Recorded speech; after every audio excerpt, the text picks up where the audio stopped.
Macarena Súa, mi nuevo destino. Mi nombre es Domingo. Nací hace 16 años en Santa María Visitación, un pequeño pueblo rural de 2.370 habitantes, perteneciente al departamento de Solola, en la región suroccidental de Guatemala.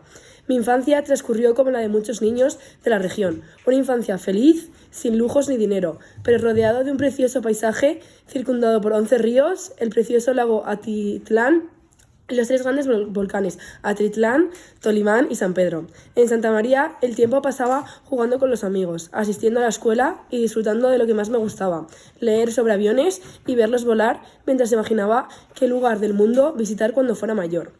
Yo era el tercer hermano de una familia de 9 hermanos, con unos padres que se querían y se desvivían por dar a sus hijos un futuro con unas condiciones de vida más sencillas de las que ellos habían tenido que vivir.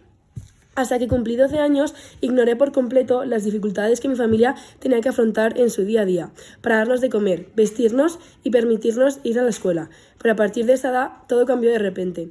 Mis hermanos mayores y mi padre fallecieron en un terrible accidente de tráfico, cuando se dirigían en coche al trabajo en una mina próxima al volcán. Y a partir de ese día comencé a darme cuenta de que mi papel en la vida y en la familia había cambiado. Mi madre quedó viuda con un hijo y 5 hijas menores de 12 años, y sin un trabajo o renta que nos permitiera sobrevivir. Al principio, la poca ayuda que nos proporcionaba el gobierno y la mucha ayuda de la solidaridad de los vecinos ante nuestra complicada situación nos permitió ir saliendo adelante, ya que al menos teníamos todos los días algo con lo que alimentarnos.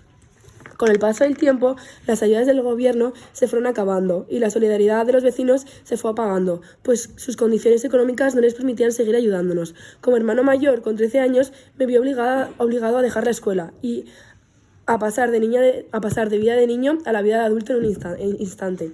Empecé a trabajar de ayudante en una granja por las mañanas, ordeñando al ganado, dando alimentos a las gallinas y haciendo cualquier tarea que me fuera requerido. Como el sueldo que recibía era muy bajo para poder dar de comer a 7 personas, comencé también a trabajar por las tardes, en una plantación recogiendo café, y los fines de semana en un mercado de pescado del centro del pueblo. A pesar del duro trabajo y gran esfuerzo que hacía, cada día mi familia vivía cada vez una situación de mayor pobreza. Era una casa sin luz, sin agua corriente y con apenas comida, por lo que cuando iba a cumplir 15 años me planteé que debía hacer algo para cambiar la vida de mi familia y asegurar un futuro para mis hermanas.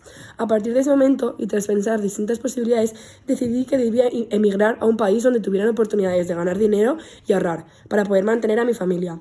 Por amigos que había emigrado, sabía lo complicado que era, pero aún así seguí adelante con mi idea y estuve estudiando 2 posibilidades, ir a Estados Unidos o a Europa.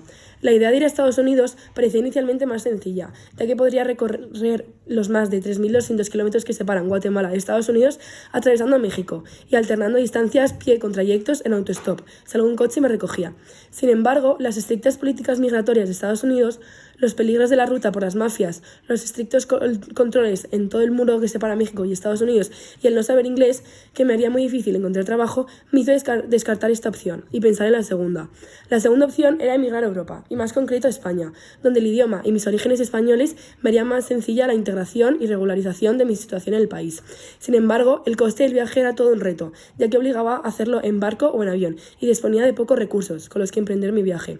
Sin muchas opciones, la desesperación de la situación familiar y la inconsistencia de la juventud, hice una pequeña bolsa, y tras dejar una nota de despedida a mi madre, contárselo en persona hubiera hecho imposible mi marcha, comencé la primera parte de mi viaje, entre Santa María y Ciudad de Guatemala, para viajar a España en avión. El sábado 1 de julio comencé la primera parte de la ruta, que considerando que había pensado ir a Estados Unidos a pie, me resultaba de lo más sencillo, pues únicamente tenía que recorrer a pie los más de 300 kilómetros que separan mi pueblo de nacimiento del primer destino hacia mi futuro. El viaje lo planifiqué para recorrerlo en 4 días, pero finalmente fueron casi 8, porque había sido demasiado optimista en el número de kilómetros que podría hacer en coche gracias al autostop. Las dificultades del terreno, que anochecía relativamente pronto, y las carreteras no estaban iluminados, y el calor sofocante que hizo que me salieran ampollas en los pies, que ralentizaban mi marcha. Esos 4 días extras en soledad, pensando en mi futuro, fueron claves para poder pensar en el siguiente reto de mi viaje: cómo conseguir volar a España en avión sin tener dinero para poder comprar el pasaje. En ese momento es donde entraron en juego las horas, días y semanas que había pasado leyendo sobre aviones y mi gran deseo de poder volar en uno de ellos algún día, porque dediqué días y horas de caminata y soledad a pensar cómo acceder a ese avión, que me llevaría a mi sueño y el futuro de mi familia. Tras mucho pensar, encontré la que podía ser la única solución, sería Polizón, avión y viajaría en el tren de aterrizaje del avión. Sin duda era peligroso y podía morir en el trayecto, ya que debía enfrentarme en el despegue a la alta temperatura generada por la fricción, así como la temperatura de ciertos fluidos hidráulicos que podrían causarme quemaduras. Pero a medida que el avión sube, me debía enfrentar a más riesgos. Esa temperatura desciende a niveles poco soportables, pudiendo llegar a entre 25 grados bajo cero y 62 grados bajo cero, dependiendo de la altura del vuelo.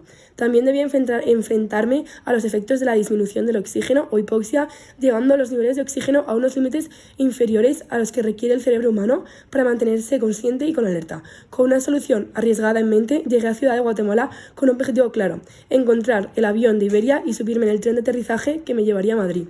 El 9 de julio me encaramé oculto en la discreción de la noche en un Boeing 747 de Iberia, como los que había visto tantas veces en mi infancia, con el miedo de que algo saliera mal, pero con la esperanza e inconsciencia de que todo iba a salir bien. El 10 de julio, una hora de aterrizar en Madrid, recuperé milagrosamente la conciencia y salí a pista de aterrizaje, donde fui localizado por el personal de tierra y puesto a disposición de la policía. A partir de ese momento, ya en España, mi futuro está por escribir.